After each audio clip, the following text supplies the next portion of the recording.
Hey guys, welcome back to my channel.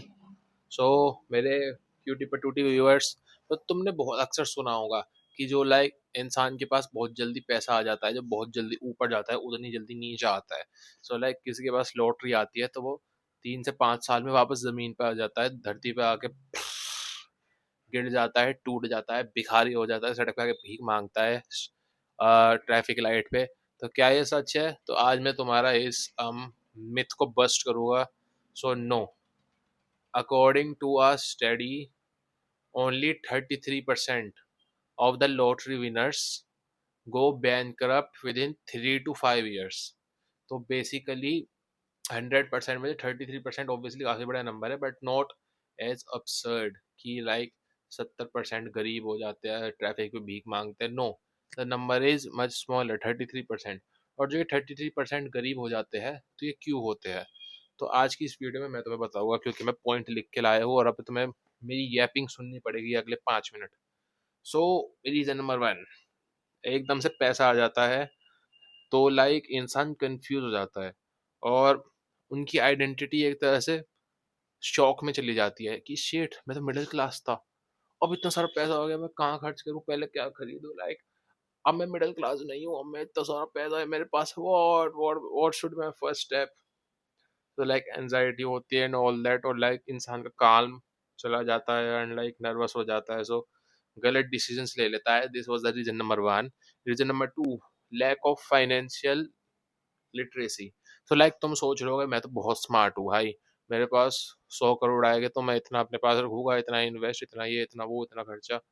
भाई सुनो, अगर पैसा संभालना, फाइनेंशियल लिटरेचर इतनी आसान होती तो dedicated courses, investment firm, stock market brokers, ये सब नहीं होते। ठीक है, तुम थोड़ा बहुत पैसा मैनेज कर सकते हो, लेकिन करोड़ों में अमाउंट मैनेज करना बहुत कॉम्प्लिकेटेड होता है।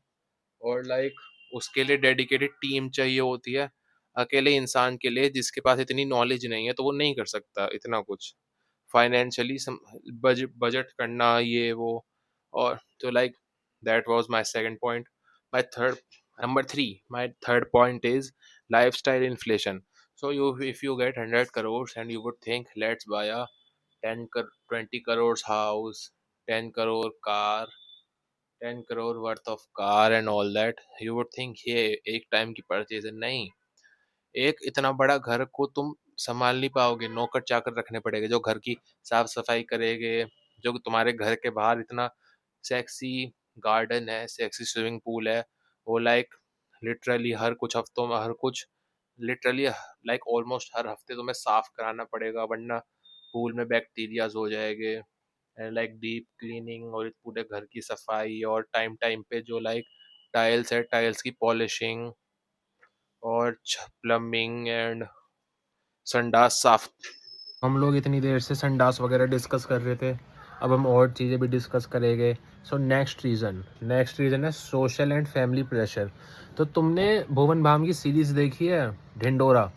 तो जब बबलू जी जीत जाते हैं लॉटरी, तो उनकी सोसाइटी वाले उनसे एक्सपेक्ट करते हैं कि पार्क में झूले लगवाएंगे, मूर्ति बनवाएंगे, डोनेशन देंगे, ये वो। और ये सिर्फ उनकी बात, हर कोई उनसे, कोई कह रहा है हमारे बच्चों की स्कूल की फ़ीस दे दो, ये दिला दो, वो दिला दो। तो लोग तुमसे गिफ्ट एक्सपेक्ट करते हैं, और तुम एक लोन वुल्फ सिग्मा नहीं हो जो जंगल में अकेले रहता है गुफा में। ठीक है, तुम एक सोसाइटी में रहते हो, और तुम्हारी फैमिली की, तुम्हारे अल्लाह तुमने सबसे कट्टी कर रखी है। सबकी तुमसे एक्सपेक्टेशन है कि तुम उन्हें कुछ दिलाओगे जब तुम्हारे पास अंधा पैसा आ जाएगा। सो काफ़ी सारा लॉटरी विनर्स का पैसा वहाँ चला जाता है। Next, poor investment choices. जैसे कि हम डिस्कस कर चुके हैं कि थोड़ा बहुत पैसा संभालना मुश्किल नहीं होता, लेकिन बहुत सारा पैसा तुम नहीं संभाल पाओगे। Hundreds of millions of dollar, करोड़ों रुपए, इन्फ्लेशन की वजह से उसकी बहुत जल्दी वैल्यू गिर जाएगी, लेकिन तुम्हें नहीं पता अच्छे से कैसे इन्वेस्ट करते हैं एंड ऑल दैट, एंड तुम नर्वस हो जाओगे और गलत इन्वेस्टमेंट चॉइसेस कर लोगे। So these are the reasons कि लॉटरी विनर्स गरीब क्यों हो जाते हैं। 33% लॉटरी विनर्स, पता है मैंने सोचा था कि 70%, 60% ऐसा कुछ नंबर होगा, बट सिर्फ 33% तो लाइक, या I mean like, oh my God, $1 million की लॉटरी लग गई, किसी इन्वेस्टमेंट फर्म चले जाओ, भाई तुम्हें 10-20 अच्छी एडवाइस दे देंगे और लाइक तुम्हारा पैसा सही जगह लगा देंगे. सो लाइक यू नो, अगर लाइक सारा पैसा तुम उड़ा रहे हो, so like you are a rare one. So that was all I had to say in this video, guys. Thanks for watching. Bye bye.